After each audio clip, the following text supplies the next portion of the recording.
Vai, Joe, come on, move! Ok. Va bene. Scusa, arrivo. Come on!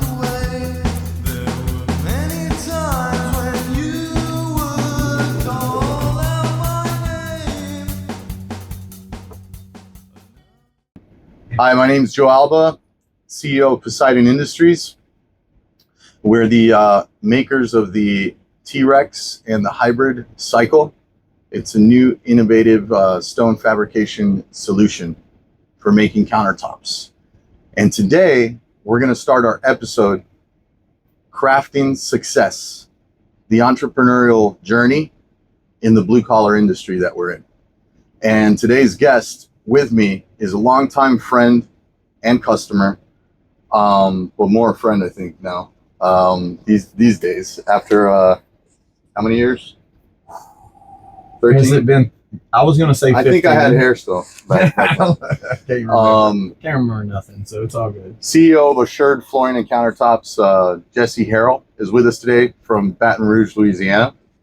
And today we're just gonna have a conversation about his journey as a business owner, and kind of how our lives coincided at some point. And we want to talk about the story of an entrepreneur deciding to say, hey, I'm going to go a different route than what I was taught. And the challenge is also starting a business from scratch and, our journey. So Nice. let's get to it. Thank you. Thank you.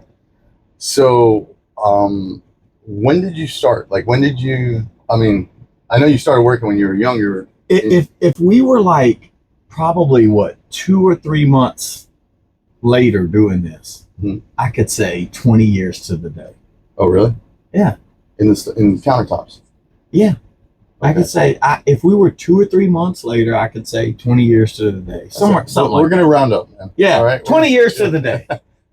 Okay. 20 years. Now I entered the industry in flooring because I do flooring and countertops about 25 years ago or 35 years ago. No, but what was your first job? As a countertop? No, just first job. How old were you? My first job, I was about 17. 17. Okay. Man, I'll never forget it. Like this is wild. I was helping a buddy of mine, Kyle Simon, lay some tile around the toilet. It was a powder bath. It was a little, I don't know, maybe 3.5 by 6 room. All right. And we were laying tile around the toilet. And the concrete is built up around the toilet pipe. Right. And I remember him going, "You got any change?" Yeah. He stuck a bunch of pennies under the tile. Those are great shivs. Right. Solid. Jimmy, that's normal. He's a tile layer. I'm just helping him. I know, right? I haven't even seen a penny. That was my first. I lied. When I was in high school, I worked at Carpet Kingdom as the warehouse guy one summer. Oh, okay. And there was a tower. There was a tower of carpet. Up to the ceiling. Like the forklift couldn't hardly get the roll out. It was hitting the ceiling. And my summer gig was take that mound of carpet and get rid of it, basically. Wow. I threw away some. I rolled some and leaned them on the wall, and they were called riggers. What did that job pay? Oh, probably like $4.95 an hour. Okay. All right, cool. And I remember the guy, Mike Gyro, telling me, if you can get rid of this mound of carpet, there's going to be something in it for you. I got like $100 bonus, which was amazing. Okay. Oh, that was amazing. Cool. But I knocked that whole, it was like a 20-foot ceiling. It was gone by the end of summer. Where do you think you got your work ethic from?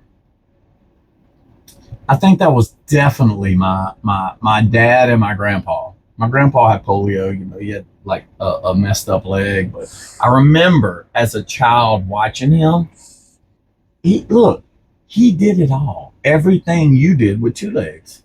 His leg was functionable, but it was like, I don't even know what polio is. I don't even know if it's polio now that I'm thinking about it. Like I make up stuff in my head, right? Yeah. And what I'm making up, I think I know what I'm saying. So just remember that. But he had like one shoe that had like a something underneath it, you know, and he walked and he had like a brace on his leg, and he had polio. Yeah. You know, but he did everything everybody else did.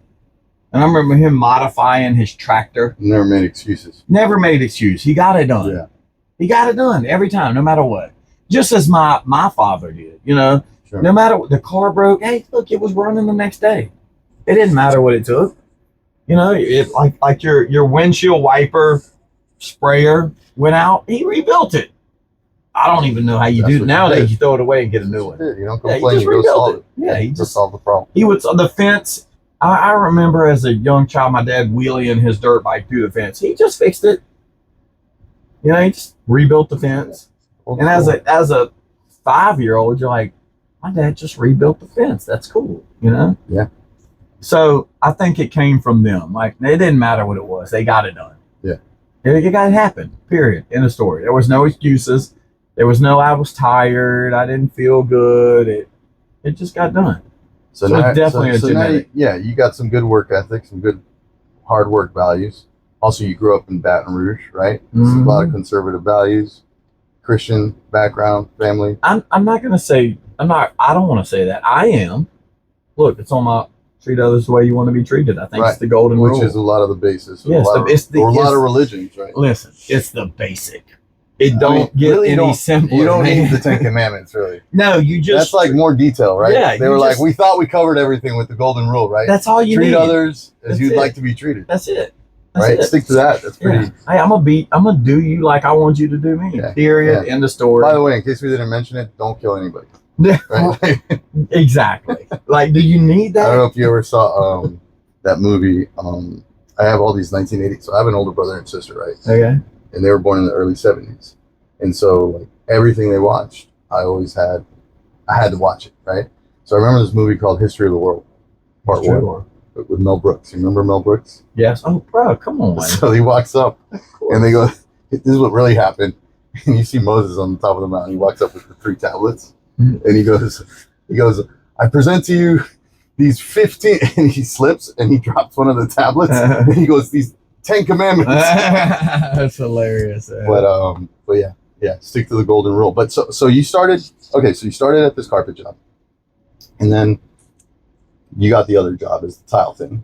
Wait, and then that evolved into. Oh, sorry.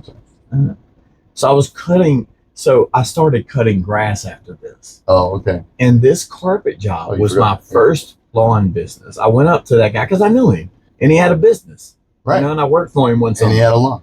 Yeah. And I said, Mike Gyro, can I cut your grass? He was like, well, of course you can. So I started cutting his business and his house, you know? Right. Hey, bro, this was a real businessman back from the 80s and 90s. Back then, they were hardcore, dude. They you know what I mean? Like, what can I do to sell you this pen? Right. Yeah, you know what I mean? Yeah. Like, the old, I can sell ice to an Eskimo. Of selling, right. Yeah, and they were like, I don't care. Like, I'll kill you if you don't buy this, whatever, you know, like, so, you know, I'm cutting this guy's grass and I work for him in his flooring store, you know, and I got to know all the salespeople there and I thought they were cool, you know, and I'm like I want to sell flooring one day. Yeah. Like, this sounds fun. Like, I want to cut grass. Yeah. You know? Yeah. Hold on. I wanted to cut grass, but my high school sweetheart said, my parents don't want me to marry no lawn guy. Right. Old school thinking, right? So she broke up with me. College education.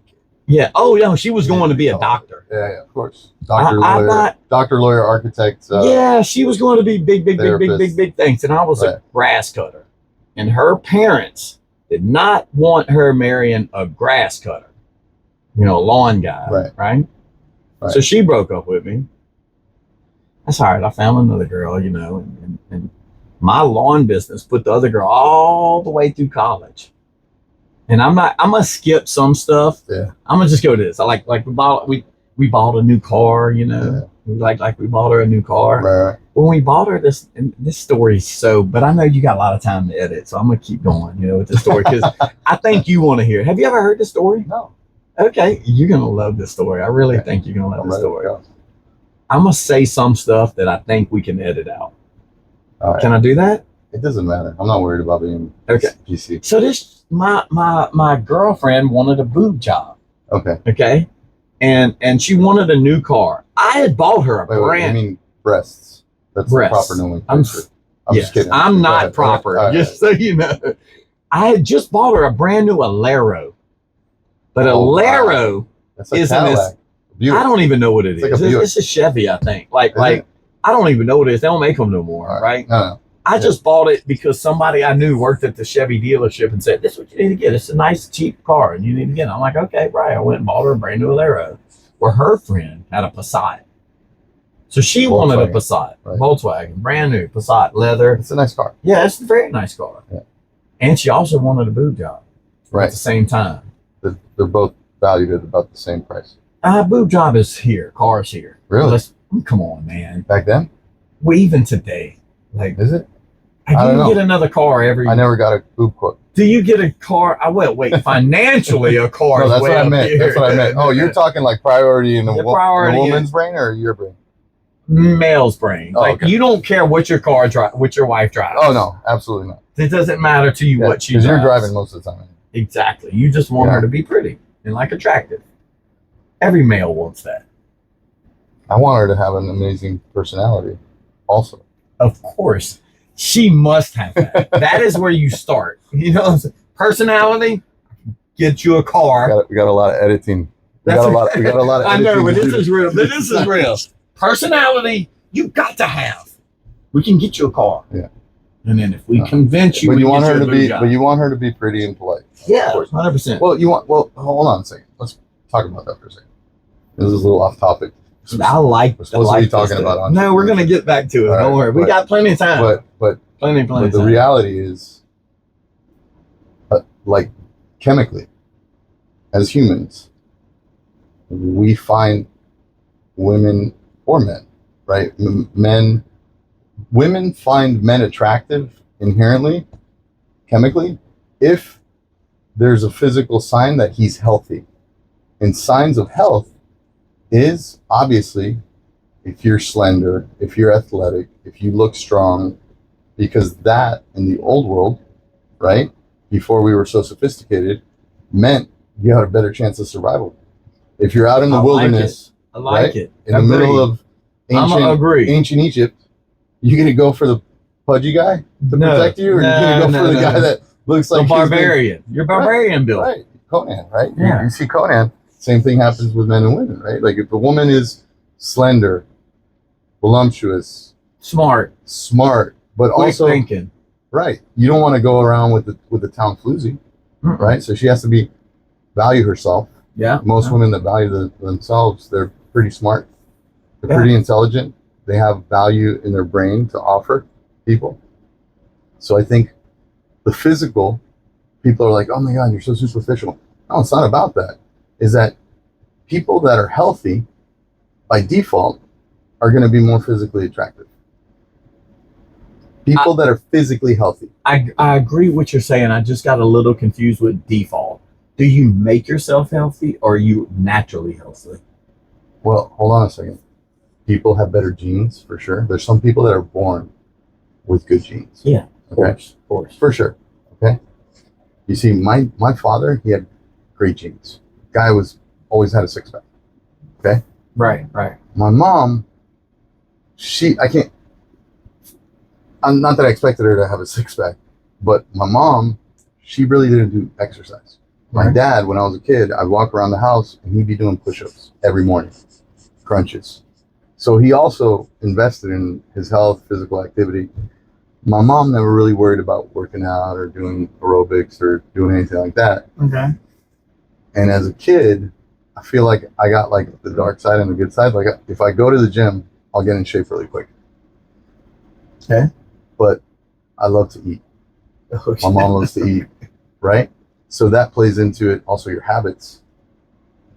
Long story short, if you have good habits and you're trying to maintain yourself in a healthy way, right? You don't overeat, you eat the right foods, you eat lean foods, don't overindulge, right? In alcohol or whatever it is, right? Tobacco, cigarette, etc. I think that has a lot to do with, your physical status. Now, how you are right off of visual. You can interpret pretty much if a person's got healthy habits, if they do some fitness, right? I feel like fitness, when we were a more primitive species back in the day, you by default had to go and you had to go outside and hunt your food. You had to do some physical activity every day. You had to go to the lake and bring the water back. Like, just by default, you kept the exercise going from childhood through adulthood. But today, like, we only did PE when we were kids because we didn't have jobs, right? Remember PE? Yeah. Nobody knows what the hell that is anymore. We had PE. But then after school, you go and play with your friends for like 2 or 3 hours. That's like cardio for 2 or 3 hours. Well, people are like, well, you know, when you're young, you know, it's easy to be skinny because you're young, your metabolism's fat. No, dude. It's because as a kid, you did 3 hours of cardio every day. Right. Nonstop. And on the weekends, even more. Right? As an adult, you stop all that. Right? You got to go to work. You have lunch at work. You stop. You sit in the office. You come home. Man, you're burnt out. Bro, right? stop even talking about it. It's terrible, dude. That's what I'm saying. So what I mean is, imagine, and this is like one of my goals for my business. We're about to make this huge building in Florida, in Punta Gorda, where we're at. We have a 5-acre property. We've had it for years now. We're about to build out like 60, 70,000 square feet. And one of my goals inside that building is to have like a mini gym, but also like ping pong tables, maybe a pickleball court. Pickleball's on, bro. It's And on. I make the work shift a little earlier. So instead of like 8 to 5, I do 7 to 6. Okay. So lunch is 45 minutes, but you also have an hour and a half. Gotta work your food off. And I got showers. So you have the choice if you want. You can go to the gym. But what's funner than the gym is if we had a pickleball court or a dodgeball court. Yeah. Because listen, basketball, I would do it, but I blew out my knee doing basketball. Yeah. So I figured what's safer? Dodgeball. Okay. Even though not as much because you're still like running sideways, right? But you're not trying to do a layup. You don't and try to have like run. some vert. And You could be the person who just catches. I'm not moving. No. But if you throw it to me, I'm gonna catch it. But you don't care about how much time you're investing in it because it's fun. Yeah. And it's You know what I mean? and it's during work. Right. And also, you got people sometimes, they got a little inner office tension. Mm-hmm. You can whack the hell out of them with the I was dodgeball. about to say the F word, Whack. you in the face with the ball. That's the tension All right, I got. we're getting off topic. So, All right, my girl, back in the day, she wanted a boob job in a Poseidon. All right. And she had gotten into an accident about 3 years prior and had like a bunch of money. Mhm. But the money was in the mom's control. okay, the trust. Yeah. I don't even know what it was. I was too young. Right. So she goes to the mom and she says, Jessie wants to remodel the house. Me and her knew what it was for. It was to get her a new car, which I had just bought her a new car. Okay. And a boob job. But we lied to her mom. Yeah, we did it. We lied to the mom. And we said it was to remodel the house, which I was already remodeling out my pocket. Okay. And her mom said, okay, I'll give you the money to remodel the house, but if Jessie ever sells the house, he's got to give the money back. You know, he can't, we're not going to give him this 10 grand or whatever it is. I don't even remember what it was. And then him sell the house and keep all the money that you gave him. You know, he got to give it back to you. Right. Write a Right. note or something. Yeah. So we wrote a contract, whatever. And she went and got the boob job. We went and got her the Poseidon and everything. And like 2 years later, we sell the house. Hold on. Oh, I skipped the big part. Dude, I'm a real good debater. Like, I think I am. I think I'm a good talker. And I think if I got a point to prove, I'm really good at proving it. So I see TV shows, so I want to go be an attorney. Because in my mind, a TV show, attorneys don't do nothing with books. They just talk to people. Yeah. Because it's just persuasive. Yeah. So I don't. So you felt like Now I you're know what persuasive. attorneys are. But back then I Right, thought right. I'm just going to be in front of people talking. Like, Listen, we don't want to knock attorneys. no, I just, in my mind, I didn't realize how hard they work. And like, One of my best friends, he's an attorney since 2nd grade, Jose Arango. I just want to give a shout out to him. dude, Jose is Since the bomb. 2nd grade, he's no, but I'm just kidding. I could never do it. It's okay. Most are a little. I could never do it, bro. Some of I'm them- not some of them- going to some of them- college and being an some of them attorney. I sell their am not. souls to the devil. Some of them sell their souls. Well, I'm not reading the law. Okay. I'm not reading a book. I'm not doing any of that. But some are good. I just want to talk. Yeah. But attorneys don't talk. They read books and stuff. You know what I mean? They like pass the bar, but then I don't know. It depends on the law. Whatever it is, I don't even know. But I thought I wanted to be an attorney. Right. So I'm you saw that Matthew McConaughey movie. So I had this. Yeah, exactly. Yeah. So I have this lawn business. Yeah. You remember? I'm cutting Mike Driver's lawns. Yeah. Mike Driver. And like I'm gonna sell this lawn business, and I'm gonna sell this house. And my girl just graduated from college. Wait, how old are you now? Man, I'm gonna guess somewhere in the early 20s, okay. 21. I'm gonna guess somewhere around 21. Right. I had been cutting grass since I was like 16. You know, it must have been like 26. That must have been the year, because I had my lawn business for almost 10 years. So I'm gonna like put Marie Kennedy, like that was my girl, Marie Kennedy. I want to name drop here, right? Because I want her to know what she did to me. You know what I'm saying? You did this to me, right? There's a little violence there. You can edit that out if you want, but it's true, right? So Marie Kennedy. We need to contract a Game of Stones therapist just for backup. So Marie Kennedy, when I'm selling, so I'm going to sell the lawn business, sell the house, go to college, be an attorney. She just graduated. I supported her all through college.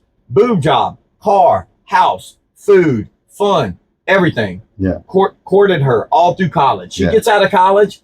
We had talked about this. When you graduate, I'm going to go to college and become an attorney. I'm going to sell my lawn business. You know why? Because she's like, I'm going to be a doctor. I don't want to be married to a lawn guy. Remember, my high school sweetheart did this to me, right? So, like, I'm like, I got to be better. How many years you're with her by now? Well, now it's been 10 years since I've been my lawn business. I've been with this girl for probably 4 or 5 through her college career, you know? And I'm like, I can't be a lawn, what am I going to be, a lawn guy? But my wife's a doctor? You know what I'm saying? So like, all right, I'm going to sell my lawn business. We're going to sell this house. We're going to move into an apartment. You're going to support us like I supported us. And I'm going to go become an attorney. Great game plan. It really is a good game plan. Yeah, it goes together, right? It goes together. Academia's top picks. So we're selling the house. The furniture mover guys are moving our furniture to her parents' house for storage, temporary. Yeah. I sold my lawn business. One of my best buddies, Jeremy Baker, has bought my lawn business. He is like at my house driving off with my lawn equipment and 2 trucks and trailers and lawn mowers and weed eaters, which was a big deal to me, man. I had to accumulated this from nothing, you know? And like my furniture's going to her parents' house. My lawn business is going to Jeremy Baker's house. I got a wad full of cash in my pocket because Jeremy Baker paid me cash, 20 G's, dog. You know what I'm saying? $20,000. Well, back then, you're talking about early 2000s. That's got to be like in today's man, it's like 50 grand. I think it's more like 200 grand. I don't know. All right. But back then I thought I had $1 million in my pocket. Okay. And so she's like, as the furniture movers are taking the last bit of furniture, the patio furniture is all that's left. She says, I want to talk to you. Let's talk before they bring this off. And I found a doctor and I want to leave you. What? Bitch! Are you serious? You couldn't tell me this before I sold my job? So I'm like, no job, no fiance. I got 20 G's in my pocket. So I had a street bike at the time. I had just bought this street bike because I was going to drive the street bike to college and back. Okay, because my lawn business. That's a great way to justify a street bike. I know, right? My lawn business, like I drove my truck every day that went with my lawn business. So when he was driving off in my lawn business, I got my street bike and I'm like I'm going to commute on my street bike to college, right? That was a game plan. Live with her parents in the mother-in-law suite that they had built with all our furniture at their house. Yeah. The Jeremy Baker got my lawn business with everything I've ever owned. The house is sold. Oh, I skipped this part. She kept the ring. That was like another thing. But the mom came out with this letter. You owe her this money. Like what money? Oh, you said if you ever sell this house, you're going to replenish her money that she had. So all the profit from the house I had to give to her. because I signed this letter back then for the car and the boob job. I didn't even remember doing it. You didn't put a disclaimer there. I didn't even know what a If we disclaimer together when it was. sells, Right. it's no. So like, valid. I didn't make nothing from the house, but I had this 20 G's in my pocket. I ain't. What are you gonna do with it? What are you gonna do with it? I don't even know. I don't know. I'm going down the road in my street bike crying in my head. Like, "Yeah, my wife just broke up with me." What music were you listening to? I wasn't listening to music. I was just crying, tears running down my face. Milli driving Vanilli? Or? I don't even probably crying. And like I noticed my hands are sweating. I have no gloves on, so I pull over to the local motorcycle shop. Yeah. And I want to buy me some gloves. And I go into the local motorcycle shop to buy me some gloves. And like I'm looking around at the gloves, like trying to figure out which pair I want to buy. And these two crazy dudes are arguing, bro. They're like screaming to each other to the top of their lungs. And I can't help but like listen to them, what they're talking about. And Gene Giat is saying, "Fuck you, Michael. I'll kill you. I'm selling my share of the motorcycle shop." And Mike's like, "What you think you gonna get?" "I don't know, 20 grand. I got 20 grand in my pocket. I love motorcycles. It's like fate, man. Holy shit. That's what I said. So I keep listening. And they're arguing. And I can't take it no more. "Do you want to sell your share?" So I go up to him and I pull my cash out. "I got 20 grand, I'll buy it." And Mike Hebert looks at Gene Giat and says, "He ain't giving you 20 grand, he's giving you 1,000. And I'm just sitting there like, this don't even make sense to me. How can I buy into a motorcycle shop for $1,000? And Gene and then they fight back and forth, and it ends up being like 3 grand. Okay. So me and Gene sign something on the napkin, and I give him 3 grand, and he leaves, and I'm like, "Can I sleep here? I don't have a place to live." So you got free rent. Free That was rent. worth 3 grand. I'm a motorcycle shop owner. Oh, shit. You know, I got a street bike. Hey, I want to buy these gloves too. So I buy the gloves real quick, and me and Mike get to bullshitting, you know, and I'm a motorcycle shop owner. And he's like, I'm like, "Man, how did you get him from 20 grand to 3 grand? Well, we're 3 months behind rent. We're 7, days behind electricity, blah, blah, blah, blah. We need that 20 grand just to make it afloat." And I'm like, "Okay, whatever." I pay all the bills. We're back in business, this motorcycle shop, okay? And I'm sleeping on the couch, and I'm riding my street bike, and me and this guy, Mike Hebert, we're like, dude, every day when the motorcycle shop closes, we're going to ride our street bike everywhere, bro. We're like stunning, and like we end up creating a stunt team for like street bikes. Too bad there like, wasn't no social media. No, there was no social media back then. Yeah. And one of our buddies come along. His parents bought Carpet Kingdom from Mike Gyro. Oh, look at that. Look at that. Small world. So me, Ben, and Mike create a stunt team. We're stunting all over. Came to Miami, came to Daytona, did the Daytona Bike Week, did all these things, and like long story short, the motorcycle shop didn't last. Long story short, it was just a riding club, and I needed a job. And Ben Pugh owned Carpet Kingdom, and I said, "Ben Pugh, I know how to do carpet. I took a pile down to there. I laid tiles with pennies. When I had my lawn business in the wintertime, I would lay tile with a buddy of mine, wood. I know everything about it." He goes, "We need a salesperson. Let me ask my dad." Man, my dad said I can't hire a friend. I'm like, "That's bullshit." So I drive my street bike up there, and I'm like, "Dad." Why is that? "Bro, you're hiring me." Like, they hire me, okay? 3-4 years later, I'm running the show. Like, I am running Carpet Kingdom. Biggest sales they've ever seen. Like, I'm running the show. I understand flooring. I'm selling. And like, if you come in Carpet Kingdom, bro, you're buying carpet from Jessie Harrell. I guarantee you. Me and Lee McCurley. Lee McCurley had tricky balls. A little trick he did with the floating ball and stuff with a little wire. You couldn't see it. Long story short, that's not relevant. Okay? And Lee, he knew how to persuade people. He knew how to persuade people. He was a trickster. Magician. Yeah, magician. And I loved it. Like, it was cool. Me and him were buddies, and we sold carpet to everybody that walked in. He appealed to human nature's desire to want to be a part of something unique. Correct. Well, carpet was on its way out. Right. And tile and wood was on its way in. this story's way too long, even for this podcast. I'm just telling you, but I'm gonna try to like somewhere. Marie Kennedy, the girl who left me, right? Which I just want to make a disclaimer. This girl, I'm sure, is in no way related to my boy RFK Jr. Okay, who's going to be in charge of the health department soon. Okay, clean up all the bullshit that big pharma and big food industry has been doing. Okay, right? She's no relation to the Kennedy family. I'm like, I can't say she is or isn't. All right, she might be related to Jamie Kennedy, the actor from Home.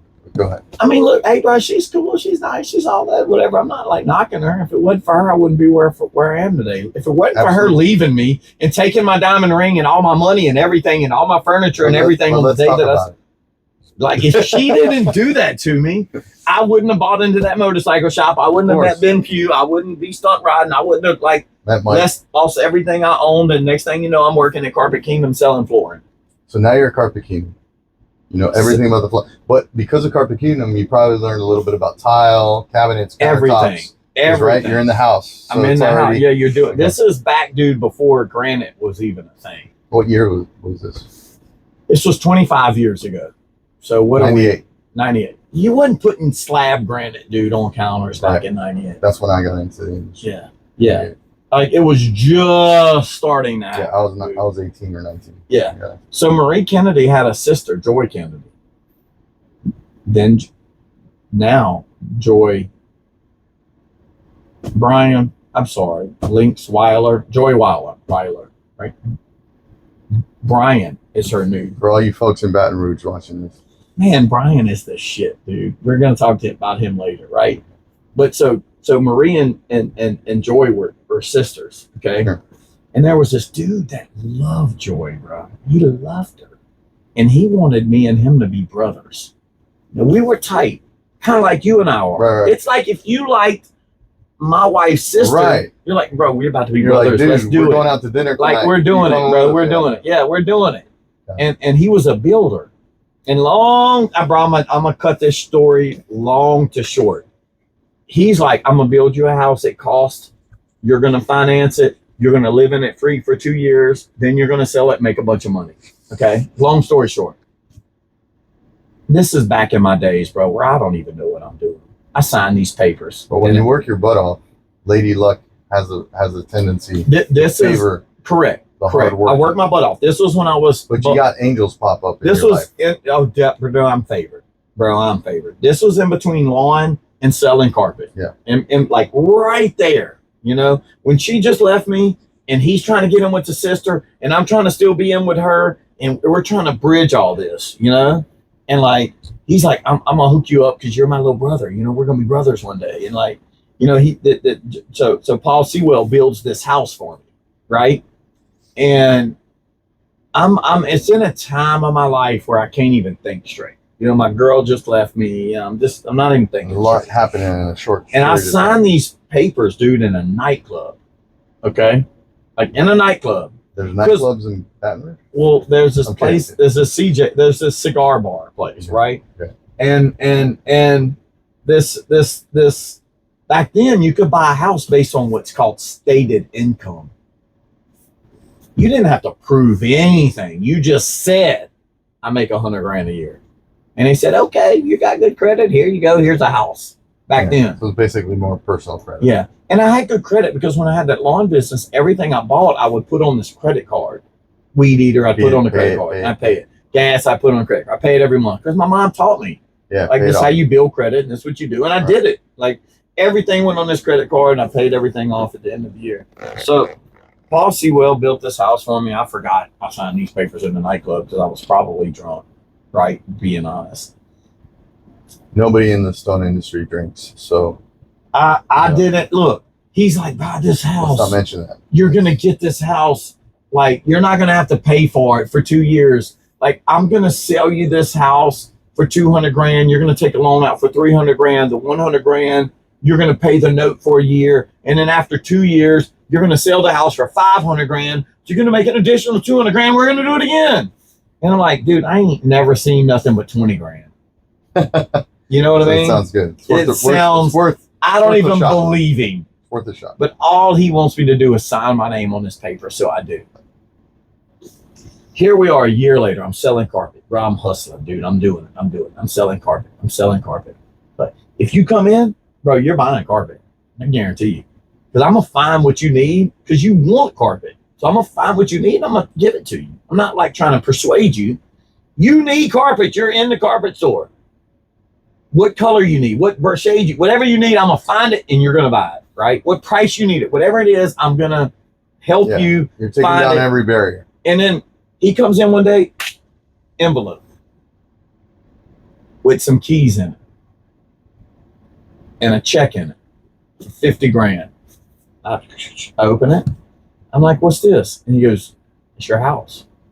I'm like, what house? You don't remember?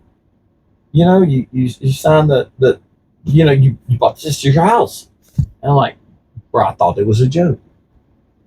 And I'm looking at the $50,000 check. And I'm like, that ain't 100 grand. But I ain't mad. You know what I'm saying? So I go buy a big cigarette boat. Big old cigarette boat and a Corvette. I got 50 grand, bro. You're like an NFL star, man. Dude, I got a house overlooking a golf course. Now I got a cigarette boat and a Corvette. Okay? And I'm living in this house and I'm selling carpet. I ain't making no money, you know? But I got a house and a big cigarette boat, and I'm living the dream. There's I'm going to these places in Baton Rouge for the. Oh yeah, you got. No, I'm going to like Miami, Poker Run, to like Keys and like Destin Coast and like the Jacksonville Poker Run, and I'm like living this life, dude. That like from this house, and I got this like all brick house overlooking a golf course, and I'm like living the dream, and I'm selling carpet, okay, and I'm loving life. Loving life, bro. You ain't living the life I'm living. You know, I'm living the life. And I like go to this poker run one day. How old are you now? This had to be 20 years ago, 21 years ago. So late 20s, mid to late 20s. Well, I'm 49, so this had to be 29. Okay. Somewhere around there. That's living the life. Dude, I'm living the life, 20s, bro. I'm in my 20s. Cigarette boat. I'm still working out. I got a cigarette boat. You still have all your hair. Oh, everything, bro. I got the muscles, the six pack. You have the same haircut. Dude, it was long, thick, it was long? luscious. It was like I had like a hairline was down to here. Mission Impossible 2. The hairline was down to here back then. Yeah. And so I'm at this poker run. Yeah. And I'm sitting I go to the pool, and this dude comes up to me and he's like, what you do? And I'm like, this is just a complete stranger, bro. And like, I work at a flooring store. So you're on a cigarette boat. Okay, you parked your cigarette boat. You're at a poker run in Florida, and you're at a pool. Yeah, the ropes are crossed because that's what you do. Florida where? Nice Miami? Like here? No. I did the. By the way, we're in Miami right now. I know. I did the Miami to Keys poker run. Okay. But this was the Destin. Okay. The Emerald Coast. It's the largest poker run, bro. There's like that's the Panhandle. Dude, there's a million boats that go to this thing. Got it. Okay. It's a beautiful area. And we're sitting by the pool. Okay. And this guy I've never met before. You know, he's like, hey, what you do? Yeah, I sell flooring. You need to open your own flooring store. And I'm like, well, every dollar I spent is coming here to put gas in this boat. So I'm definitely not opening my own flooring store. Right. But maybe I can convince Ben and Suzanne Pugh, the owners of Carpet Kingdom where I work, to buy this flooring store, and I'll manage it. Because I keep telling them times are changing and you need tile and wood. You can't just be carpet.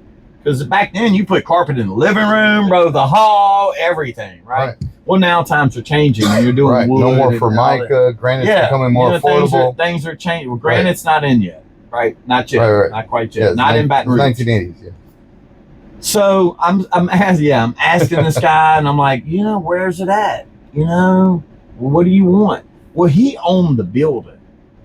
And the guy who was renting the building. Wait. This random guy that asked you what do you do happened to live in my hometown and happened to own a building. No, this is a story. Dude, he happened to own a building and he was renting it. This story is not real. You're in the Panhandle of Florida And this At a guy poker happens run. to be Sitting by from a Baton pool. Rouge. We're both drinking pina coladas Come by on, the pool. And when he finds out, he's like, you need to open your own flooring store. And I'm like, whatever. Like, yeah, I'd love to, right? And he's like, no, seriously. Like, and come to find out, he just wanted the 3 months rent that the guy hasn't paid. Well, still, to me, that was $9,000, dude. I ain't had $9,000 since the dude gave me $20,000. And that went like that, of course, right? So I ain't never seen $9,000 in my pocket. So I'm not about to buy this, but I thought I could convince where I work to buy it. So I asked him a series of questions, and I'm like, what's the address? Where is it at? And I thought, let me call a rep to verify what he's saying. I want to make sure what he's saying is true. And I call Andy Wicker. He's the Mohawk floor rep. Mohawk is a national distributor for flooring. And Andy's like, yeah, I know Eurotile. And I'm like, well, how's it been? Oh, man, that dude's awesome. That dude's the shit. He's like, Eurotile's the shit. Like you want to go work there? And I'm like, no. I'm thinking about buying the company. And so, me and Andy hang up, and 20 seconds later, I get a phone call. It's my boss. You fucking piece of shit. You're fired. Click. I think he's joking. So I call him back. And I'm like, hey. Look, I'm sitting. I didn't tell you this part. The story's so long. I'm trying to skip it. This is my fiance. We're getting married in a week. We couldn't take a honeymoon and the poker run. So the poker run's the honeymoon. So my fiance, me, Jason Hutchison, trying to tell me to buy the shop. My fiance's sitting right there. She's like drinking pina coladas. And I'm like on the phone with the boss. The boss just fired me. I'm sitting here like, I don't know what to do. Do I tell my fiance that I'm getting married in next weekend, that we spent every penny we had to come on this trip, that I don't have a job anymore? Yeah, I don't know what to do. I'm sitting there and I'm like sweating, and it's sunny, so nobody notices. This is just from conversation and you making a phone call. Well, look, a week prior. Wait a second. Did they have cell phones back then? Yes. Next up. Yes, exactly. A week prior, I called somebody stealing a roll of carpet from the Carpet Kingdom. And he cried to me and basically said, don't turn me in. I'm just trying to feed my kids. I felt guilty for him, and I didn't. And I was like, basically, don't let it happen again. I ain't gonna tell nobody, but don't ever let it happen again. I thought that's why I got fired, because they thought I stole the roll of carpet. So I'm sitting there and I'm like, I don't know how to tell my wife I just got fired for stealing. And I'm like sitting there, I didn't steal, but I'm like nervous, I'm like tripping. Yeah, you don't know. And I don't know. And I'm like, I lost my job, and I'm like trying to call my buddy who I met at the street bike shop, like Ben, like, hey bro, what's going on? And he's like not answering my call, and like nobody's not answering my call. Ghosted. And I'm getting ghosted. And I'm like, damn, they mad at me. Like they which I would be mad at me too if you stole from me. So that's what I'm thinking's going on here. And I'm like, but it's not. It's just from this little phone call you made. Dude, the rep called them and said, Jesse's trying to start his own floor. But I didn't know that. You didn't think that, because in your mind, I didn't think that it just happened, dude, 10 seconds prior. Right. Like, there's no way they know this, bro. This just happened. This is like small town. And I'm not even gossip. not even trying to buy this company. I was just asking questions to tell them. You're still architecting it in your mind. Yeah. Right. So I'm like sitting there with no job. And I remember back from my lawn business days when I put everything on a credit card, and I had a credit card, and I would get these checks in the mail with 0% interest. And I'm like, what am I going to do? I got to buy this company. You're going to fill out a check for $9,000. Yeah. So I call the company, the credit card company. And I'm like, hey, you used to send me these checks. Is that still a thing? And like, oh, yes, sir. We could next day you some. And I said, well, can you next day them to my hotel in Florida? Because the dude next to me is like, you need to hurry up. You need to buy it. You need to do it. All right. It actually went from like $15,000 to $12,000 to $10,000 to now it's at $9,000. Like he's just telling me, trying to get me to do it, And like, I don't know anything, bro. I'm a grass cutter who's selling carpet. I don't know nothing, I just like people. And if you come in and want something, I'm going to try to find it and sell it to you. Not sell it to you. I'm going to help you acquire it. I ain't trying to sell. I can't stand, I'm going to sell ice to an Eskimo. I can't stand this. Sell me this cell phone. What? Joe, do you need a cell phone? No? What? I'm not trying to sell you that. Do you need one? Yes. Okay, here, buy this one. You know? Yeah, you want I'm not to provide value. I'm not that 80s salesperson, bro. Right. I'm that. Right. If you need it, I will try to find it and help you acquire it. And if you don't need it, don't buy it, bro. Don't buy it. You don't need it. If you need it, I'm going to help you find it, and we're going to get it at the best price possible. So the checks came to the hotel. So the check came to the hotel. My wife don't know none of this. Fiance, sorry, we're not married yet. So I call them. I go into the lobby. I call them. They get the thing. And before I get the checks, I go out there and I'm like, all right, bro, look, here's the deal. What's the cheapest you'll sell it for? And he says $9,000. I say it's sold. And my wife's like, what? Where are you getting $9,000 from? Did you just, what happened here? Yeah, don't worry, I got this. Like, don't worry, I got it under control. She don't know I got fired. Sitting by the pool on our honeymoon a week before our wedding. Hurricane Katrina hits. All right. What year was that? 20 years ago. 05. Whatever it was 20 years ago this February. Whatever. Or like 20 years ago this August, but this was like February. So I'm like, I get the checks sent to the hotel, and like me and this guy make a deal on a napkin, and I give him a check that next day.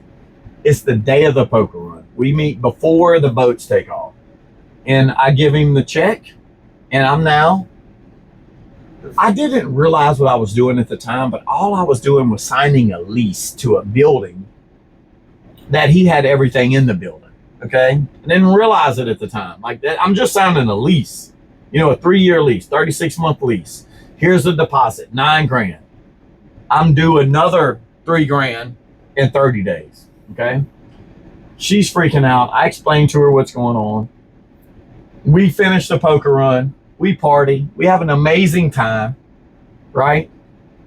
Burn all the money in fuel because these boats like suck fuel, right? They're like exotic cars. Yeah, this is from Destin to like 3 miles to the gallon. Oh, like I think it's like, yeah, at best. I think it's like, I don't think it actually goes 3 miles to the gallon. I think it's 3 gallons to the mile, something like that. Like it's terrible. That's dude. Crazy. But bro, we have the best time. We party, we have a blast, and now we're back home. And on the way home, the Hurricane Katrina's coming, and we're like, what are we about to do? Like, and that's no big deal. Like, great. Like, we're going. We got a flooring store.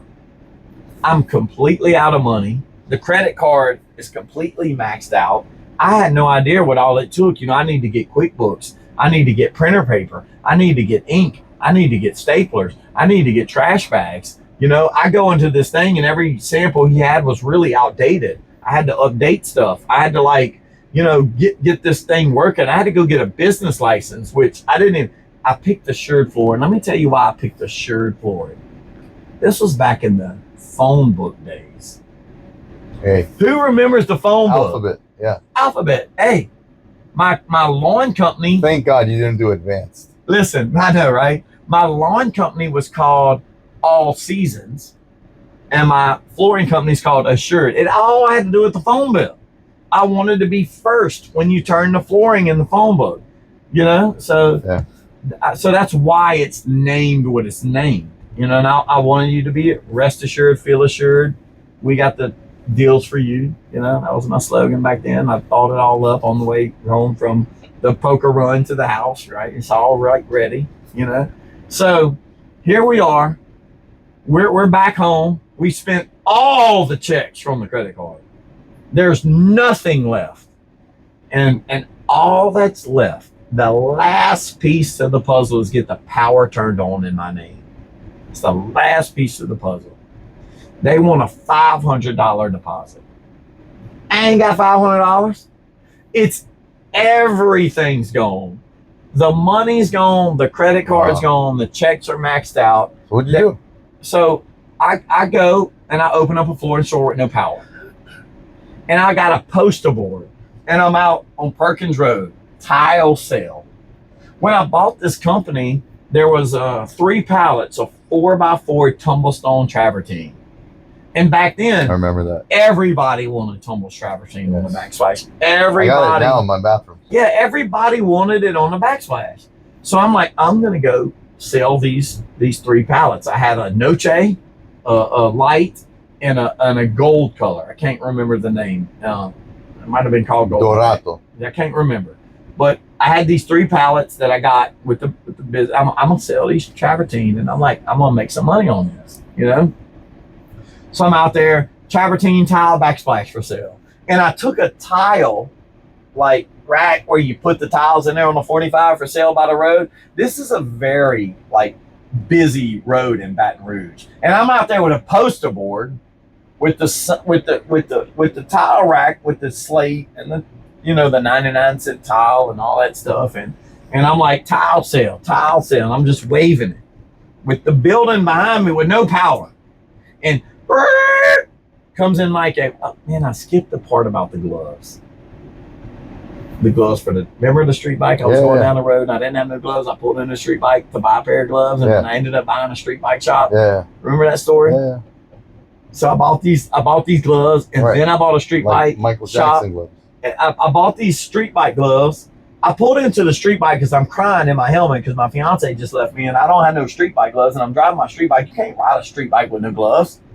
And I see a street bike shop, so I pull in there to buy some gloves. Next thing you know, I bought a street bike shop.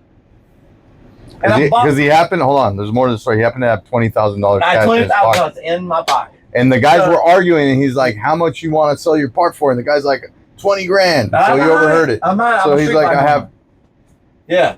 Well, luckily the other guy negotiated it down, so he only paid $3 grand. Well, the guys that were arguing was Mike Hebert and Gene Guillot. Okay. When me and Mike Hebert owned the motorcycle shop and it wasn't doing well, before I started selling flooring for Ben Pugh and Butch Pugh and Suzanne Pugh, me and Mike and Ben would go install flooring on the weekend because I knew how to do it back from my grass days, doing that in the winter.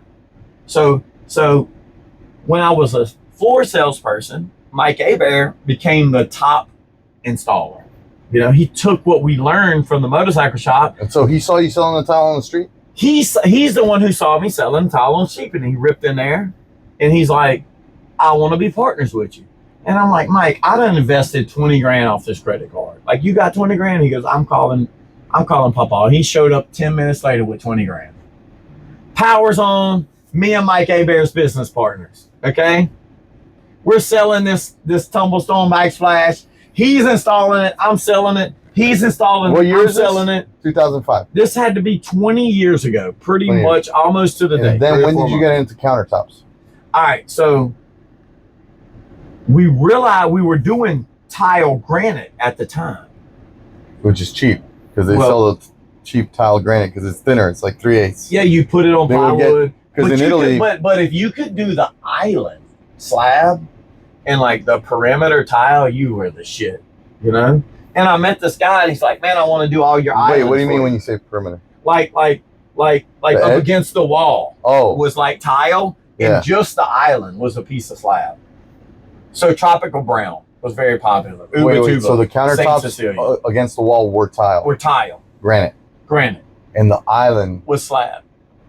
And that's how you did it in Baton Rouge. Oh, because when I was in the stone industry, like when I learned, the way I learned was when I was 19 and I went to go work for this dude. He was the biggest, he was the most humble guy, but we knew him since I was like 12, friend of the family.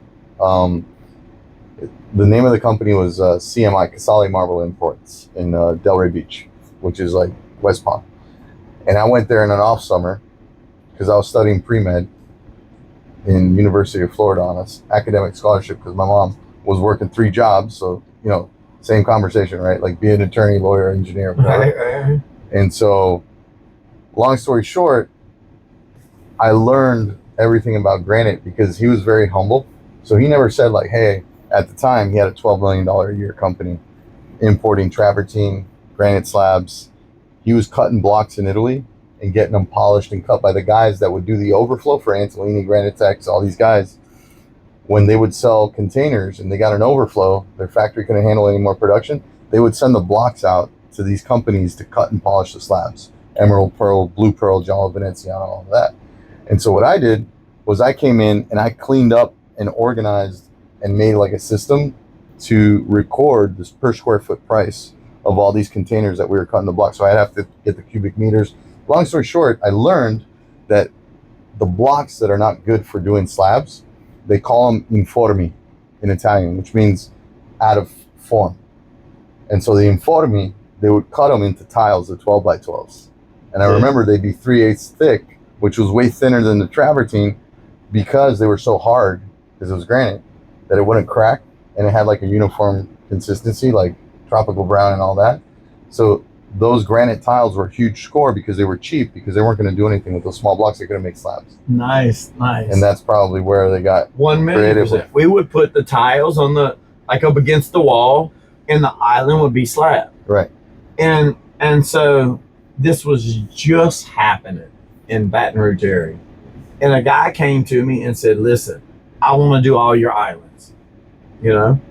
And like, I remember at the time, we were happy if we made $2 a foot. It didn't matter markup. Like I didn't understand that as a business term. I just was happy if I made $2 a square foot. I knew what I could install a day, what Mike Hebert could install a day. And if we made $2 a foot, we were happy. It didn't care if it cost us $10. I charge you $12. Didn't matter if it costs me $2. I charge you $4. I wanted to make $2 per square foot. That was my formula back when I first started. And so when I would install these granite tiles, I would make $2 a foot. He taught me that I could make $20 a foot by just subbing the slab out to him. So I'm selling slab to everybody. Dude, I'm making $20 a foot. I ain't doing nothing. It was like Uba Tuba 2CM, $80 a foot. Those are the good old days. Yeah. Right. I'm not lying. 2CM Uba Tuba was, I would sell it for $80 a foot. I'd make like $50 a foot, something crazy. You know, he was doing it for like 30. He had a saw. What kind of saw did he? Dude, he did it by hand behind my shop. With a blue ripper? Like? With a blue ripper. Behind my shop. I had a shop in downtown Baton Rouge. Like, you are not supposed to be fabricating behind my shop. Okay. But that's what he did. And we were just starting. They had the farmer's market on the weekend? Oh, yeah, exactly. Like, it was that area of town. Okay. So I'm getting these slabs delivered. He's out there with a blue ripper and a 4-inch grinder, polishing it outside in the sun. And then this attorney, Lindsay Scott, comes up to me. He's big wig attorney in Baton Rouge at the time. And he's getting onyx and rainforest and some Ubatuba and St. Cia. Rainforest. Now, 20 years ago, this was the big wig stuff, okay? And he's building a house that no one's never seen. And I give this dude the deposit, because that's what I did. I gave him the deposit. He gets the slabs delivered. We take them off with the forklift, set them on an A-frame, and he would pick them up on this table that he had these poles that hinged up, and we would all slide it on the table, and he'd cut it, okay? Got the slabs delivered, and then I never heard from him again. I don't know where he went. After how long? Like 3-4 weeks. So the attorney's calling me like, when you coming with my countertops? And so one of my buddies worked at Dow Tile at the time. Dow Tile's a big granite distributor nowadays. I heard of him. And he was building a house, and he wanted slab granite in his house. And he's like, I work at Dow Tile and I can get all the tools it costs. All I got to do is sell them is for me. And if you do the granite in my house, and like, I'll pay you, but like, I'll get the tools it cost. So like, you know, whatever everything costs, I'll pay you, and we get the tools it costs. And I'm like, all right. So he ordered this 4-inch angle Makita grinder with this OG little bit that went on the grinder, you know? 5/8 11 thread. With all the pads and everything. Yeah. And so I cut the whole job out with a 4-inch angle grinder, okay? And I OG it for Lindsay Scott's house. And bro, I say me, it was more my business partner at the time and his brother. We break every piece of onyx that goes in this house. It's terrible. But nobody was getting granite back then. So nobody knew, you know? And like at the end, it's like, bro, we done broke everything. We were putting like one piece in a day. Like we would work all day. And the next day we go put like a 36-inch fantasy. And we were like looking at it like, no, we did that, bro. And then one day Lindsay's like we'd have no more stone. We can't finish the job. And we got to like tuck our tail between our legs and go to him and basically tell him like, dude, we broke your stone. We ain't got no money. We're a new company. Like we're only 2 years old. We can't afford a $3,000 slab. I don't know what to tell you. Sue us, whatever you. He writes us the check, bro. He helps us out. He's thankful that we're like being honest and we're doing whatever we can. And he writes us a check and we buy another slab and we get his job done with this dude, I cut the whole slab with a 4-inch grinder like this. And what did you do? Like put masking tape and like no, I just cut it. Like draw the line with a whiteout pen and cut it. And it was like this. But we didn't know. I've never done it before, you know? And he was happy. Because when you looked at it from 10 feet away, it looked amazing. You know, you didn't look at it like this, it looked terrible. But 10 feet away, it looked amazing. Dude, this is 20 years ago. Nobody starts inspecting countertops, man. Not that. Unless you see bad seams. Dude, it wasn't like that 20 years ago. Right. You know, if you just had slab on your top, you were like, edge, what? You didn't look at that. You just looked at the top from like afar. So, you know, we had 3 or 4 jobs sold, and we get what's called a track master. A track master is like a blue ripper. It vacuums down, it has a rail, and you turn a button and it moves on its own. About this fast. Is your hand moving? Yeah, that's how fast it moved. Wow.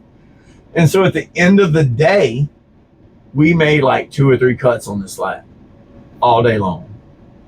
But we were happy because we were like just drinking beer, watching the Trackmaster go. You know what I'm saying? Yeah. Like, it was your first CNC. We wasn't grinding it, you know? Yeah. And so that's how we got in the countertop industry. The dude didn't show up. Got it. And we had to fabricate the job by hand. And then that's where I met you guys later. Where you already had a Marmo saw? That's right. Marmo saw. So what happened, long story short, the city came by and said, you can't what are y'all doing? Dude, we are dusting the whole parking lot out. Because we're just like out there in a 10 by 10 tent getting electrocuted because it's raining on our equipment. And Mike's brother, Scotty, was doing it at the time. He kept complaining, and we would be like, bro, shut up and go out there and cut the slab. He's like, it's electrocuting me. Well, don't touch it. You know what I mean? Did you tell him to put rubber gloves on? No, we just said don't touch it. Like it's electric. It moves by itself. Bro, it moves by itself. What are you doing touching it? Like, just leave it alone. It's fine. Like, you know, get a tent, put this tent over you. And we went and bought him an LSU tent, right? Because Mike and Scotty was in the LSU. And so this, you know, they basically came out like, what are y'all doing? You cannot manufacture it was like this, a retail parking lot. And we just out there with a tent, like cutting stone, dusting. Like we didn't know what we were doing. Water just going everywhere. Wow. And so we ended up having to move into something and getting a saw and once we got that saw and that saw was cutting stone, dude, we took off because nobody else was doing it. We was the first flooring store in our area to do it. It went from 3 people fabricating stone to 50 in a matter of like 3 years. But we were the first. So we kind of was like above. You know, there were some people like Willie Stone and a couple other guys who were doing like graveyards and stuff like that before we came along. But in our area, we were the first. And we only got into it because this guy like didn't show up one day. You know, it was an accident. You're forced. Just like everything else in life. Just like the flooring. I wasn't like trying to buy a flooring store. Like I got fired. I didn't know what to do. Like I didn't mean to do it. Right. And so like that's how favored I am. Dude, God's got these wings over me, bro. It's crazy. He like just guides me. And well, there's always angels that come and visit you when you're working your ass off. Dude, it's just like I just wake up the next day and do what I'm supposed to do or whatever. So like here we are. We're now got this saw. We're rolling, and I have no idea what to do next. Like I am lost. Like business is taking off. I have no idea how I met you. No idea. Do you remember how we actually met? Yes. What happened was this. I started in Miami, 22 years old, living in my mom's living room. Because I told her I was going to live in Italy. I was working for a company overseas, American company. I was purchasing agent. So I was going to all the trade shows in Europe. I was going to all the factories, Carrara, Verona. And I told her, I said, Mom, I'm going to live here for at least like 4 or 5 years. She's like, are you sure? And I said, yeah. She goes, okay. So she goes and buys an apartment on the beach. It was her dream. 1-1. That's significantly more affordable than the 2-2. So she's like, you sure you're going to be? I was like, yeah, Mom, buy the 1-1. You know. A year later, I get homesick. And I say, you know what, Mom, I'm coming back. And she's like, shoot, you can crash in the living room. Living room. So I'm all right. Okay. Crash in the living room. Come back from Italy. I decide to start selling tools to granite shops while I'm in college. But I got Dean's List, 4.0 GPA, pre-med major, but I don't want to be a doctor. I know I want to do something in business. So I decide to switch my major to mechanical engineering and business. I'm living in my mom's living room. I decide to open up on the side while I'm waiting tables and going to college. I start during the day going out and trying to sell tools, diamond tools, to granite shops. I make business cards. I don't know what the hell I'm doing. Just knocking on doors, and I'm just trying to provide value. Within 6 months, somebody asked me for a machine.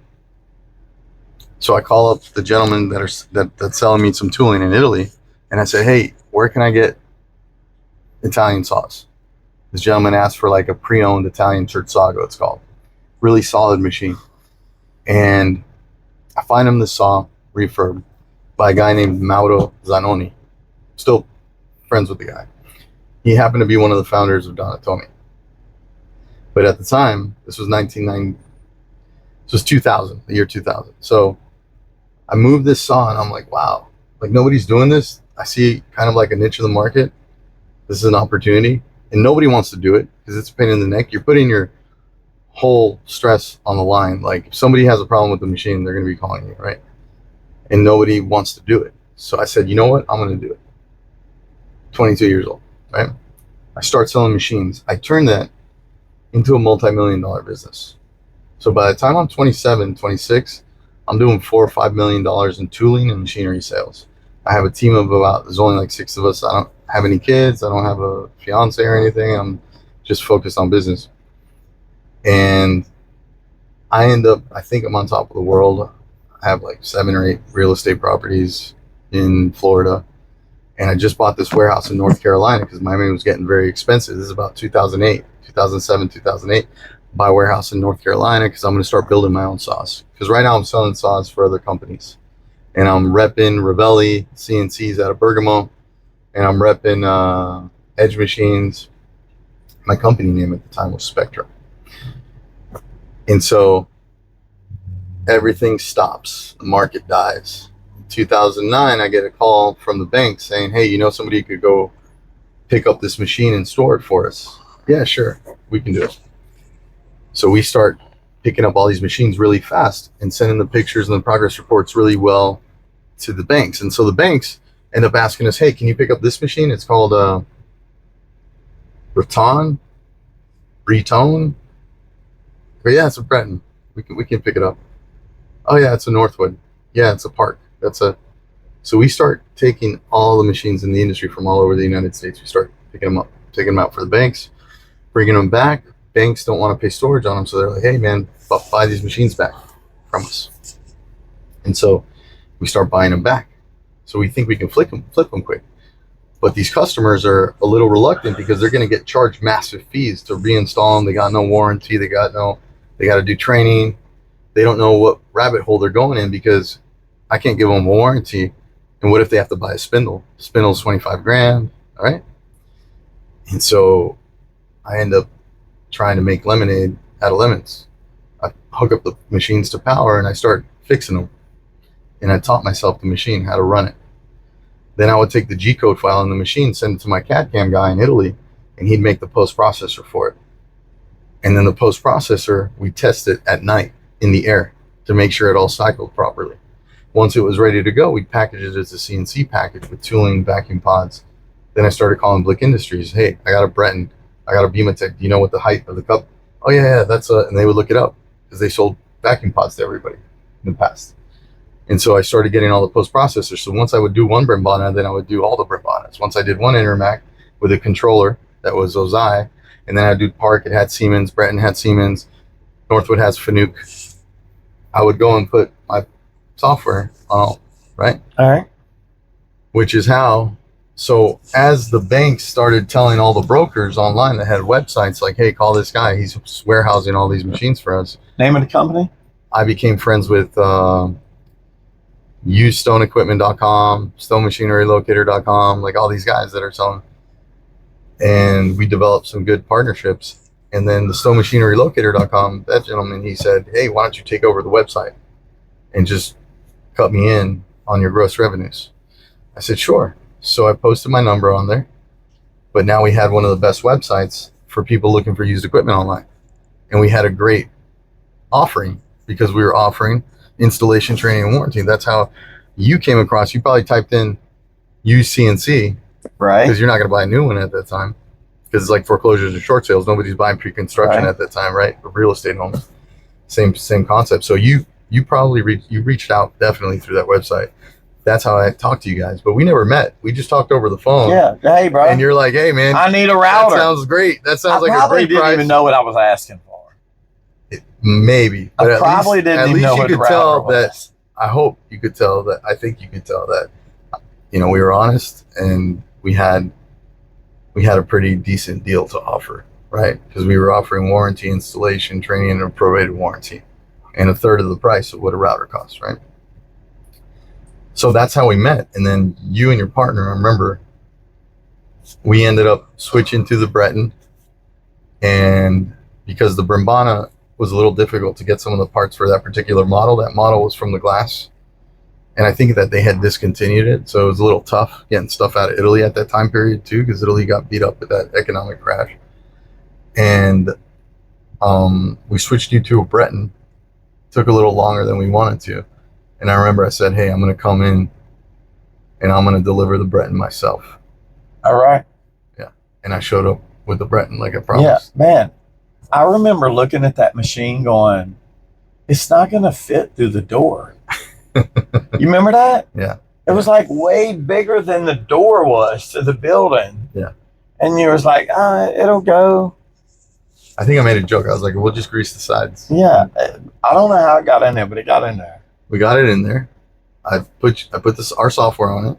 Yeah. We trained you on it. That was 2012, I think. And you started running your CNC. Yeah. And over the years too, you needed help with finding spare parts for your other machines that whenever I could help. We ended up getting you, I think, another Breton because I was like, hey, you got another one of these. Well, everybody that needs a saw needs 2 routers. So now you got 3 pieces of equipment. Well, you always need more routers than you need saws. 100. It's just inedible. And then what ended up happening? Everybody's like, cutting's not my problem. Well, no, it's exactly your problem because you're cutting way faster than everything else and it doesn't flow. Right. True. Like it's the problem. Your cutter works 4 hours and everybody else has to work 10 hours. Yeah. And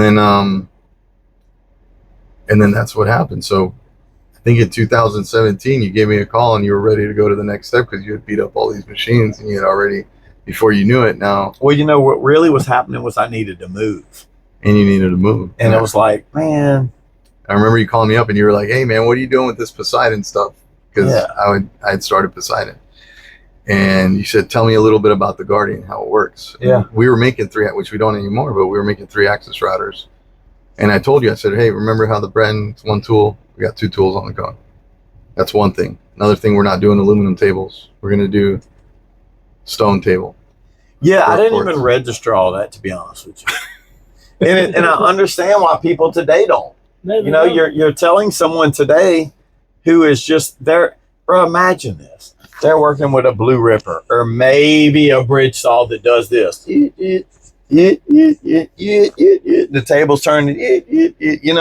Imagine that's what you're dealing with all day. And then somebody's calling you up, telling you all this stuff. You're like, yes, where your brain is. No, I think I definitely realized looking back that I know you were probably busy at the time. I don't know how much really registered all the technical things I was trying to explain to you. Like, I think you just understood that I knew what I was talking about. I just trusted you, but I wasn't following, you know? Yeah. And that's kind of what happened with the T-Rex. Yeah. Right? Because, so you ended up placing an order, I think in 17 for a Guardian, a bridge saw, and an edge machine, the miter splash. And that's how we started in 2017. But you had a bridge saw, an edge machine, and you had those Brettons. And I took the Brettons back on You took one Breton. I tried to keep one. Yeah. So I had the Guardian, a Breton, the 7000, and a miter slash. Yeah. And I was cutting on the 7000, throwing everything to the 2 routers. Right. Running everything through the miter splash. Yep. I didn't edge nothing. It was just sinks. Yeah. So I was cutting on the saw, just sinks on the 2 routers. Oh, wow. Everything went through the miter splash. Okay. That's how I was operated for a long time. And then finally, I think in 2020, we got on the phone and I was like, you got to get this T-Rex because this is going to be the future. And I was telling you about the hybrid kind of before it was even happening, but what it could do cutting and routing. And I think you just got tired of me talking to you about it. And then you were like, yo, I got to spend some money at the end of the year. Well, what really happened is I thought a CNC saw, like where I wasn't dealing with this. With the automatic program on this bridge line. Turn the table. Turn the table. Yeah.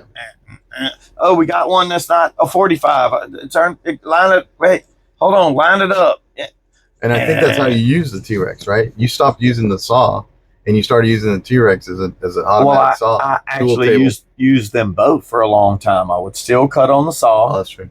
I would cut on the T-Rex. I would router on one side of the T-Rex and I'd router on the Guardian. That was a long time. That was probably a long time, at least a year. And I think at some point I kind of was like, Jessie, man, because you knew how to program. But so this is what I remember. You stepped away from the shop because I know that you knew how to program the Brettons. And if you knew how to program the Brettons on our software, it's the same software you use on all of our Poseidons, what I was using back then to do all the refurbs for the CNCs. So I remember saying to you, you said, hey man, I'm back in the shop now. I got to clean stuff up. Like I kind of walked away for a little bit, focused on marketing, company grew, but now shop's a little bit of a mess. I'm going back in the shop. And I remember that was like 2 years ago. And then I was like, if you're going to be in the shop, you got to see what I'm doing with the hybrid cycle. Yeah. You have the machine, it already does it. And that's how I remember. And then I think there was a certain point, which was 23, because I couldn't market the technology until I filed all the patents. And so we filed all the patents, and that's when we could start marketing all the hybrid stuff. And that's when I really was just like, we got to do hybrid. And then that's when I started teaching you. You'd call me and we would get together at night. Yeah. Like you'd call me at night. Well, I tried to hire someone to do it at first, remember? Yeah. I sent him to y'all's training. He came back and he thought it was the best thing ever. And I'm like, okay, well, this is your only job. And every week I check in with him. And he's like, oh, I haven't had a time. Oh, I haven't had time. And then it was, man, I kind of forgot what I learned. Yeah. And then it was like, well, look, bro, I'm going to give you 30 days. If you're not doing it, like it's the only reason I hired him. And it's 6 months later and he hadn't had time. So when I got rid of him, that's when I said, all right, I'm going to do it. Like I realized that no one had the vision and I wanted to do it. And that's when we started talking at night. Right. And and then once you got into it, I couldn't sleep, man. I'd wake up at like 2 a.m. At a certain time it clicked in your mind. Yeah. And then you kept calling me and asking me questions and it clicked. And then when it clicked in your mind, you're like, I'm going all hybrid tomorrow. And then you did it. And then you're like, I'm going all hybrid all this week. And then I'm going all. And then you still had the 3-axis Guardian. Yeah. And you still had the other one. And then he called me up and he's like, I've been doing calculations and we got to spend money this year. And he's like, give me 2 T-Rexes. Dude, more. I got these calculations on my phone. Like I literally timed it because I had one table hybrid and then I had a saw and router. and I took the same job, and I like went in there at 2:00 in the morning, and I'm like, all right, let me just time the man hours and how long it takes to do this job. And at the time I was doing mass production, so it's like these houses were very similar.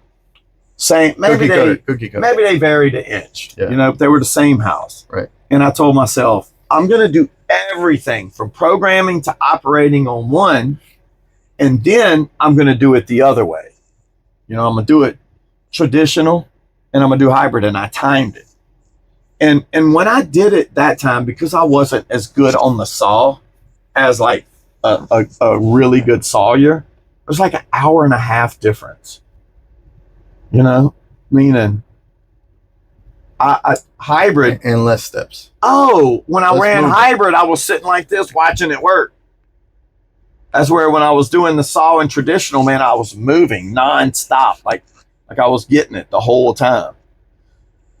So it's definitely less steps, and it saved me an hour and a half time. And I started telling myself, man, you're just not good on the saw. Like it can't be that big a difference, because it was about a slab and a half job, you know. So that's relative, right? You say an hour and a half, but how long total did the job take traditional, and how long total did the well that hybrid take?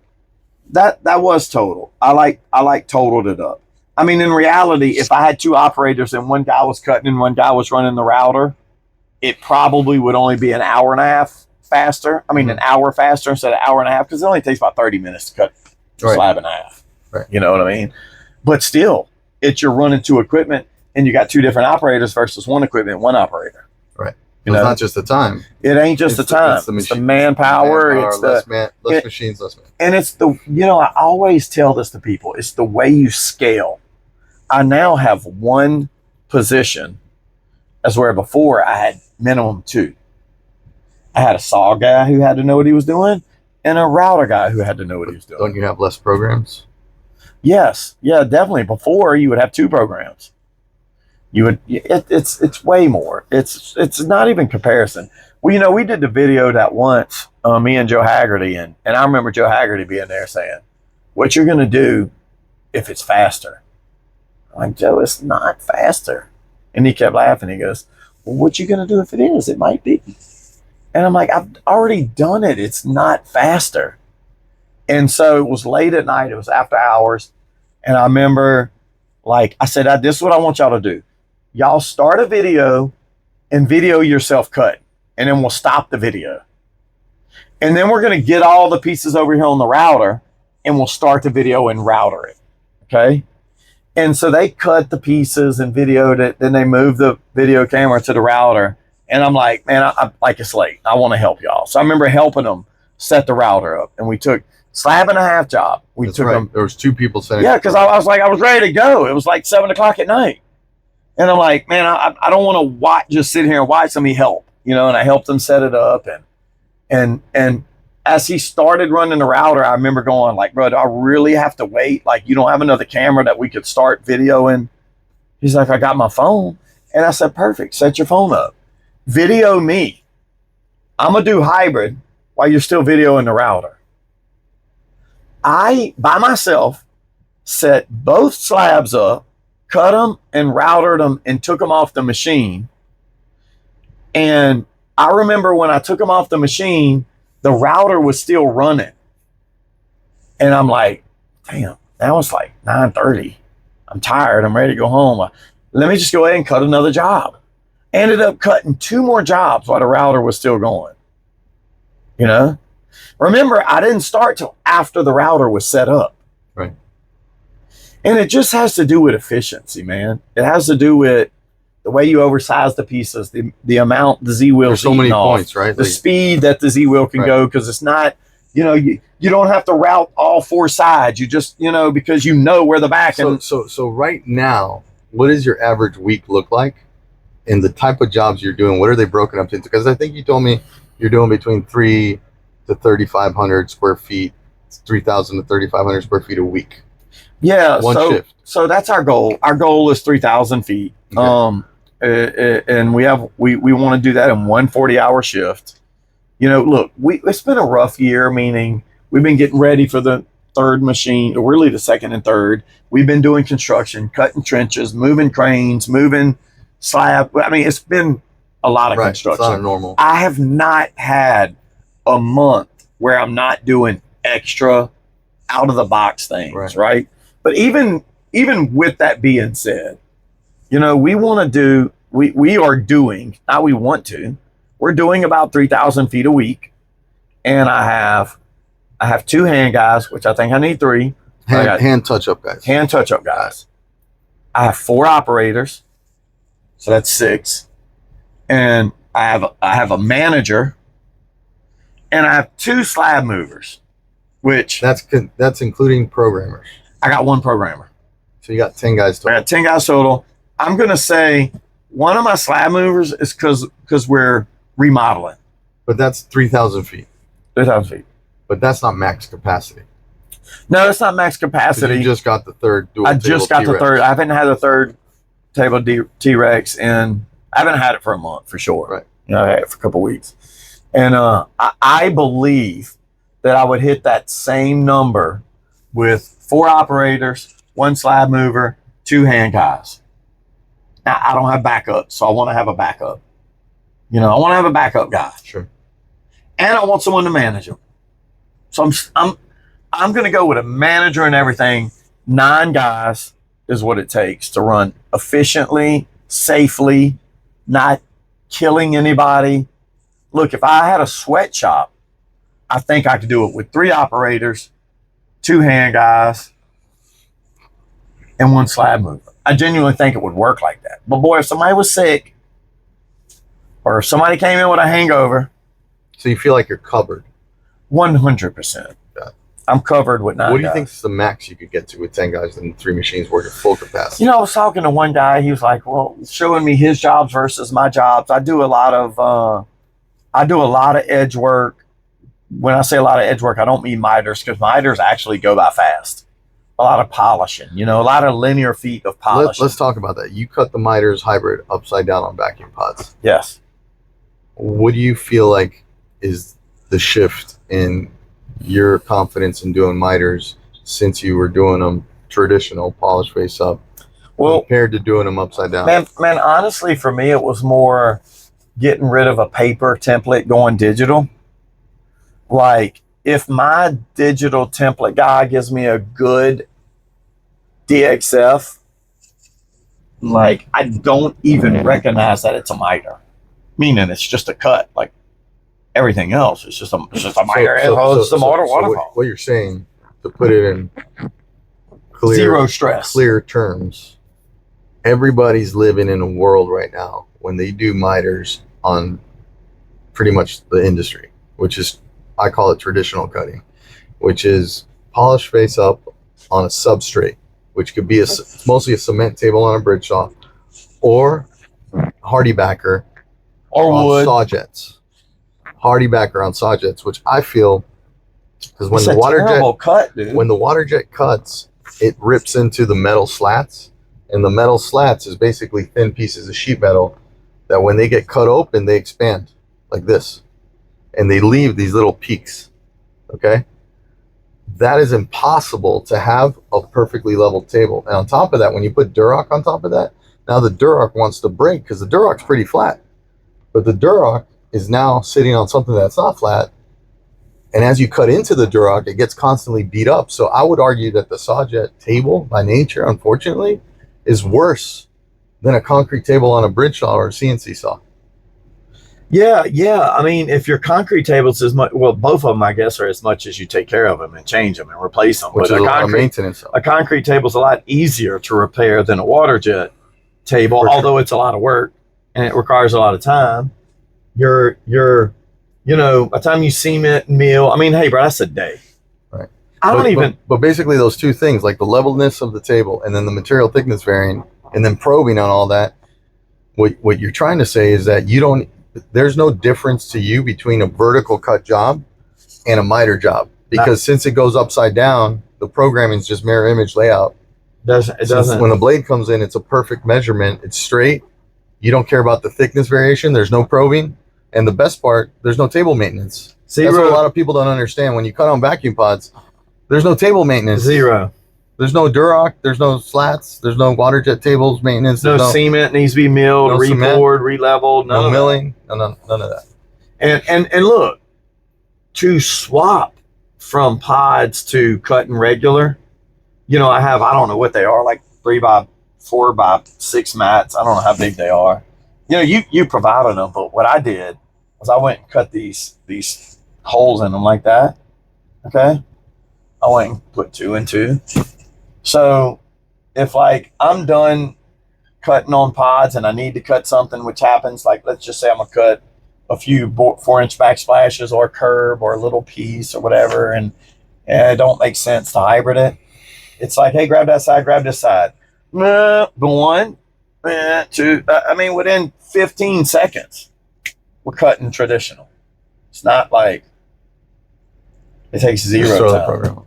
And it don't take 2 people. That's just how we do it. A lot of times the guy, he just goes, picks them up, sets them on. And I mean, within 15 seconds, we're swapping from cutting on the pods to cutting on the mats. And so where do you see Assured Flooring going from here? Now you're at how much in gross reps? If you want to, well, first of all, I think publicize it's very easy for me to scale now. Yeah. So our goal is to perfect all our SOPs, meaning I'm really anal. I want my squeegee here, my support blocks here, my vacuum pods there, a hammer here, a pry bar here.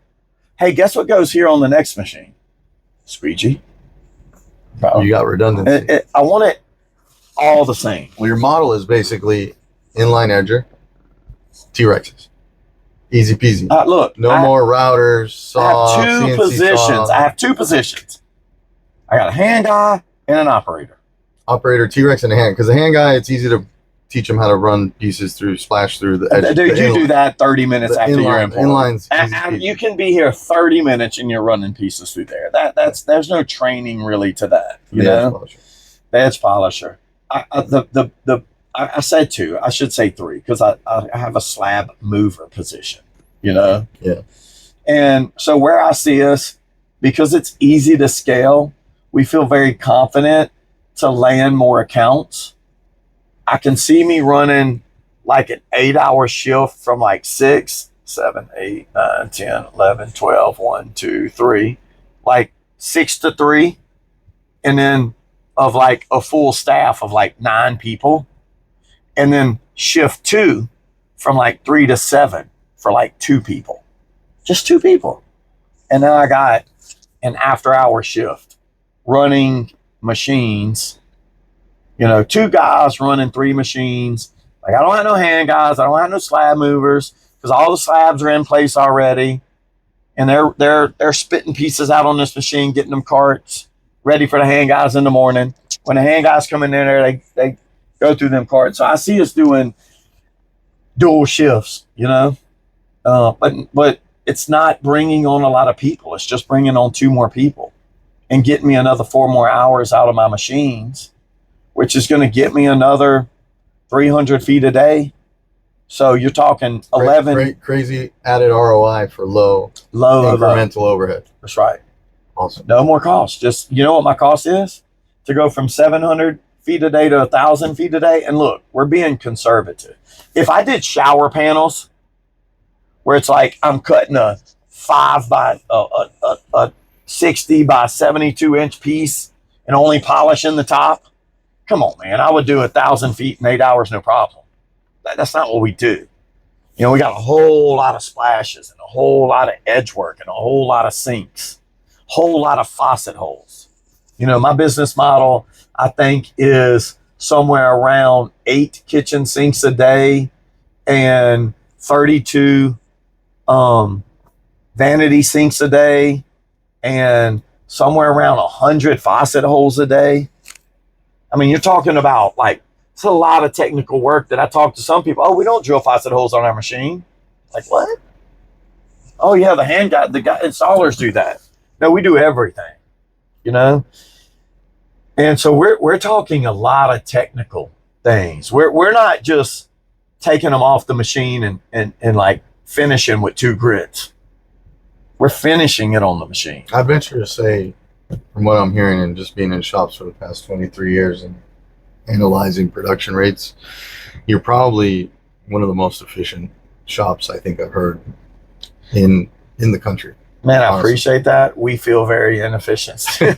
Like, Because you're a perfectionist. we just feel like we got a lot still to do, man. Yeah. But it's us internally, you know, it's not the equipment. It's man, if we had another water hose right here, right. A little man, if I staging. had a grinder right here and he Man. didn't have to share a grinder, if I had a way to move that slab from here to here, if I wasn't short on carts, if, you know, it's those type of things where you're like, man, we could be way more efficient if we were never waiting on a job to get queued up to the machine, you know? Right. Or waiting for the sync information for the program. Yeah. You know, it's internal things that I'm like, man, if we could fix all these issues, we could produce more, you know, faster with less effort. I really thank you for coming out all the way from Baton Rouge to do this with us. And I look forward to also having you again on the podcast. Nice. So nice. appreciate everything you've Oh, always man. done for me. I love and it, for bro. us. I love it. I love it. And, look forward I'm to excited. the future, Thank you. man. Oh, it's just getting started, man. Thank you. I think we're too old to say that. Just getting started. But I loved it, man. Thank you. Thank Thank you, bro.